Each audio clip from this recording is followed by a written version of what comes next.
大家好，欢迎收看今天的节目。今天我们来讲讲女有凤眼纹，男有元宝纹，男左女右，个个身价上亿。财富、权力一直是人们亘古不变的渴望和追求。财富可以满足人们的物质需求，而权力则可以满足人的欲望。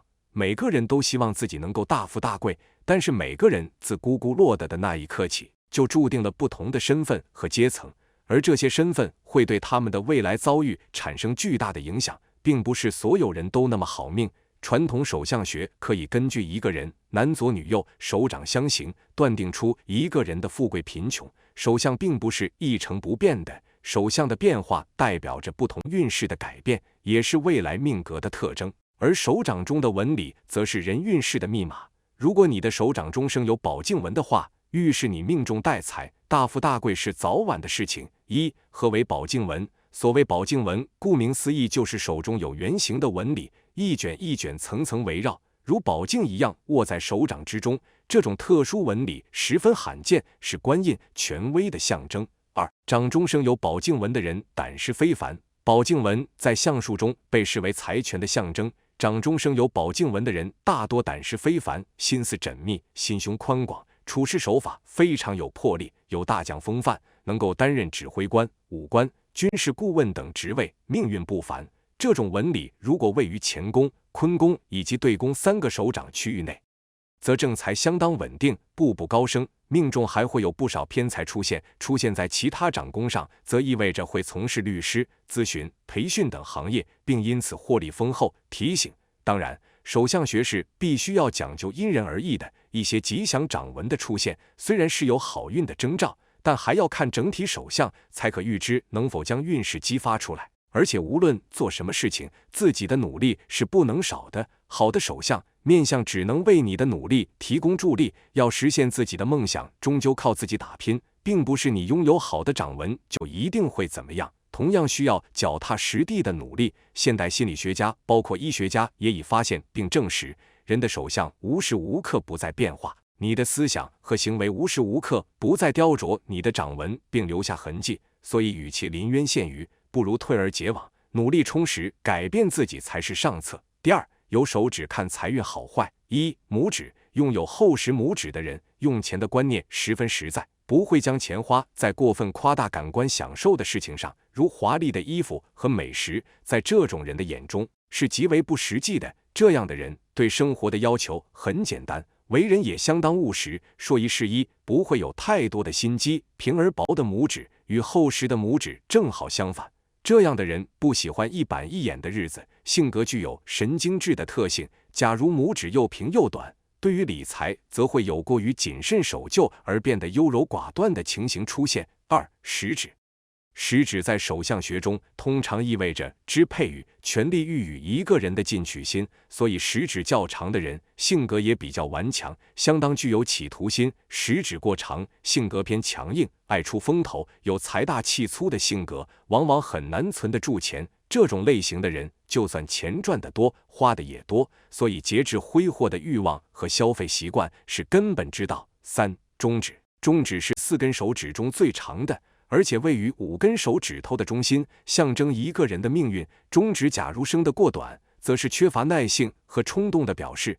这种人必须好好约束和规范自己的情感，不然很容易做出会令自己后悔莫及的事。在金钱的投资打理态度也是倾向于盲从跟进的态度。假如能获利，纯属幸运；要是全盘皆输，将会从此一蹶不振。无名指。无名指象征着一个人的艺术才华、人缘和财富。在4根手指当中，无名指的长度仅次于中指。一看到无名指，往往会令人想到和创作天分相关的事物，所以认定它主掌一个人的才华、人缘和财富是手相学家一致同意的。无名指长的人好赌，也是件令人头疼的事。这样的人将钱视为身外之物，他之所以赌钱，不是由于贪财，而是喜欢追求刺激，加上个性不服输所致。小指。小指长的人具有雄辩之才，语言表达能力极佳，而且喜欢言谈，个性上很强势，不过缺点在于言多必失，而且容易因言语得罪人，所以结怨招惹他人的可能性也大。另外也要小心使用权谋，工于心计，所以固然能拥有事业和财富，但人缘却不见得好。第三，5种富贵显达的手相，如果你有就恭喜你了。虽然说我们的生活水平有着很大的提升，现在每一个人几乎都是可以吃得饱穿得暖的，但是我们的思想有时候还会比较保守的，可能和我们老一辈的思想有着很大的关系，给我们的影响太过于根深蒂固了。我们中国人对于命运是比较信服的，小孩子出生就会请师傅给小孩取名字，平时运气比较不好的时候也会去占卜看看是不是哪里做的不好会导致运气不好。虽然说这些行为是比较迷信的，但是得会让我们的心灵有个寄托。有不少的朋友可能都有去看过手相，手相也是可以看得出来一些东西。要是有这5种手相的朋友，以后肯定有所作为，哪怕现在没有表现出来，重要好好努力奋斗，一定可以荣华富贵。要是对手相比较有研究的朋友，就多多少少知道一些手相学的奥秘。在手相学中，我们5根手指的中指被称之为龙，而我们的手掌就被称之为虎。龙虎相配的好的话，就会有享用不尽的荣华富贵。要是中指比较长，手掌比较短的话，那么这辈子就是很清闲的，根本就不需要干多少活，还很富贵。要是中指比较短，手掌比较长的话，是属于好事多磨的，不会一下子就很容易得到成功的。手掌和手指要是合起来没有缝隙，而且整体没有变形的话，这种就属于好事多磨。只要好好努力，好好奋斗，一定可以取得成功的。这几种手相也是特别富贵的。一马平川，在手相学中，每一个名字都是有特殊代号的。马在手相学中指的就是命运线，穿的形成是需要一定途径的。想要穿的形成，最为主要的还是必须过了感情线和智慧线才可以形成。一马平川指的就是我们手掌的命运线穿过了我们手掌的感情线、生命线，还有就是玉柱线。常有这些手相的人都被大家称之为富贵相，都会有大成就的。星环，拥有星环的人可是特别有财运的，有时候好运来了，挡都是挡不住的，运势特别的好。什么叫做星环呢？所谓的星环，就是在感情线的上面有一条半环状的线条，会把中指和无名指围住，这种线还被称之为金星环。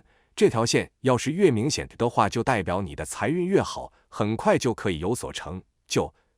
元宝纹，所谓的元宝纹，就是我们的手掌上有感情线、智慧线、生命线等线在我们手掌上连接到一起，形成和元宝形状差不多的图形，这种掌纹就被称之为元宝纹。不管是谁要是有这种手纹的话，都是特别好的，寓意着这辈子有花不完的元宝，享不完的福气。只要付出努力，好好努力，就一定会大富大贵。钱财纹，有不少的朋友对于钱财都是比较在意的，一直都想要知道哪种掌纹会比较有钱。我们都知道，我们手掌上面的纹路，除了感情线、智慧线、生命线之外，还有财运线。财运线是位于我们无名指还有小拇指的下面。如果一个人手掌上的财运线比较多、比较杂的话，就意味着这个人的财运特别的好，来钱的渠道特别的多，还会经常受到贵人的帮助。敷衍，除了上面那几种掌纹之外，敷衍这种掌纹也是属于一种比较好寓意掌纹。上面那些掌纹都是一些寓意比较富贵的掌纹，而敷衍这种掌纹是寓意比较聪明的一种掌纹。从以前到现在，就有很多人说过，有敷衍的人是特别聪明的，哪怕不是一个大文人，也是一个很有文化的才子或者是佳人。主要还是因为拥有敷衍的人不仅仅特别的聪明，还有着很强